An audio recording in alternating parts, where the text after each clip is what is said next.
What's going on, my friends, and welcome back to the channel. We have a big day ahead of us. We are going to get the engine back together and finally get it ready to put back in the truck. So we have some help here today, and let me show you what all we've done so far to start the day off. So we have good buddy Steve. If you watched my UCC video, you saw him in that. He has that red third gen.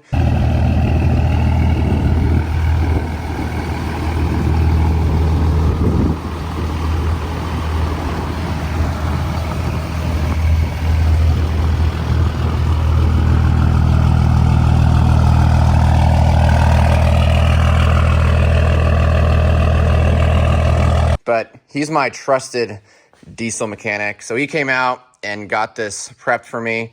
And you mind telling the people your method behind the madness here? Yeah.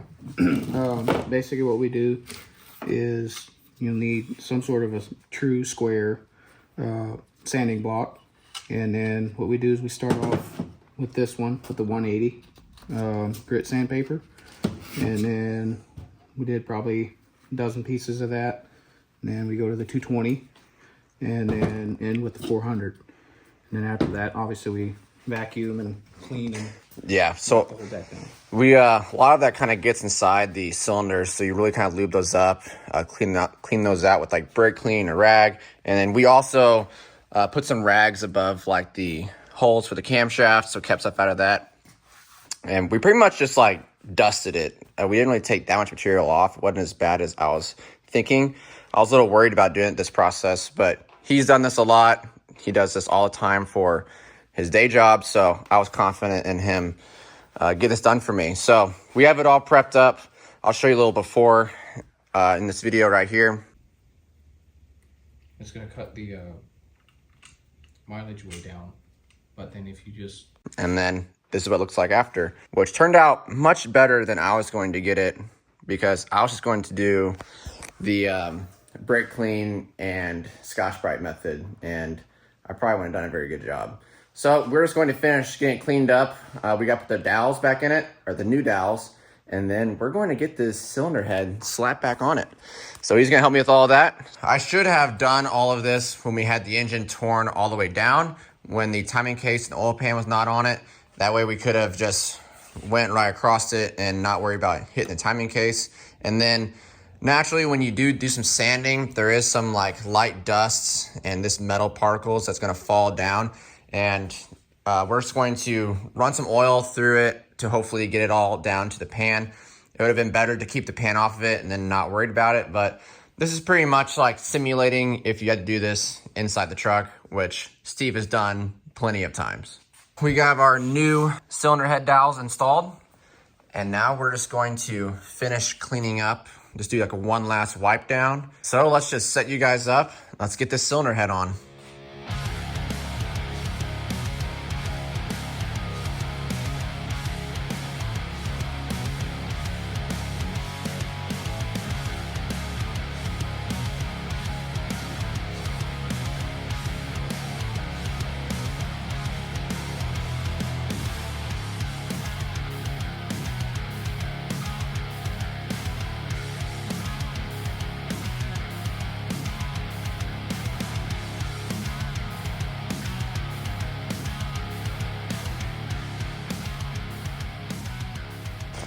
All right, Steve is taking off.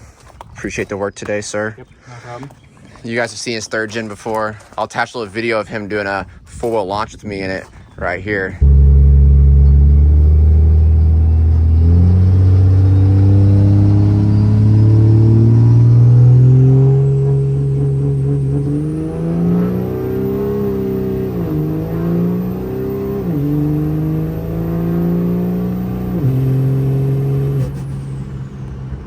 You raced a 770 in it. What did it make on Fire Punk Sino? 1019. 1019. So it definitely has more in it, but as you can see, he actually uses his truck. He's not scared to let it work. So probably see him in later videos, but thank you, sir. Yep, no problem. I really need those wheels. I like those a lot. That is such a clean rig.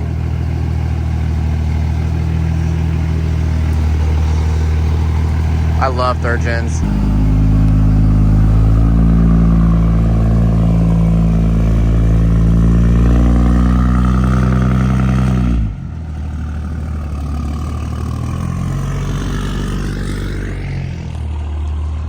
let's see if he falls guilty to the peer pressure of a camera.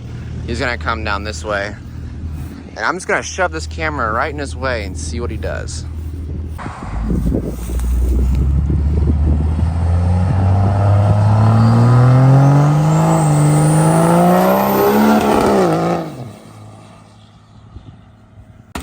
Back to turning some wrenches. As you saw, we got the cylinder head back on. I'm just throwing the studs in, almost finished with the first pass, which is 40 foot-pounds, doing it in like their kind of circular motion, if you notice that. So we're just going around doing that. Not the most exciting thing, so I'll probably video a little bit of it at the end, but I'm just going to knock this out. Steve kind of said to follow their instructions, do 40, 80, then 125, and then at the end, he likes to do like 2 or 3 passes at 125, just to really make sure they're all set correctly. So we're going to do that. This is going to be kind of time consuming. So like I said, I'm just going to knock this out, get it done, and then we'll just keep rolling forward from there.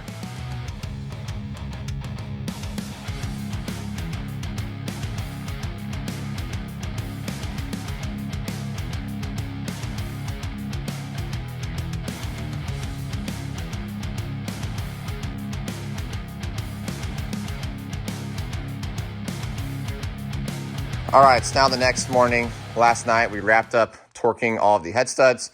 We followed the instructions here, and like Steve said, we did 3 times at 125 just to make sure they were all good to go. So the plan for today is just to start stabbing a bunch of parts on this thing and try to get it as close as I can to getting it back into the truck. To start off, we're going to get our oil cooler installed. And these things have 2 gaskets. So they have this one, which is like a metal rubber gasket that mounts to the block, between the block and the cooler itself, like so. And then it has this one that mounts from the cooler to the oil filter housing. There's actually 2 separate ones that come in this kit. And this one is for the VP44 trucks. This one, to my understanding, is for 12 valves. So we will not be needing this one. So we're going to install this right now. I also took a little bit of time to clean up the mounting surface the best I can. And I also chase all of the threads with a tap. Probably unnecessary, but some of the holes needed it and some of them didn't. So let's go ahead and let's get this oil cooler installed.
Another upgrade that I got for the build is these Hamilton rocker bridges. So if you see, they have this like kind of brace, like support in the middle, whereas the stock ones do not have that. This thing definitely probably does not turn the RPM or make the power to really benefit from this. I guess the stock ones under a high RPM can deflect. I figured why not? Let's just throw these in there just to be safe. And this is really the last Hamilton valve train piece I need to have a full Hamilton valve train in this thing.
And just like that, it's starting to look like an engine again.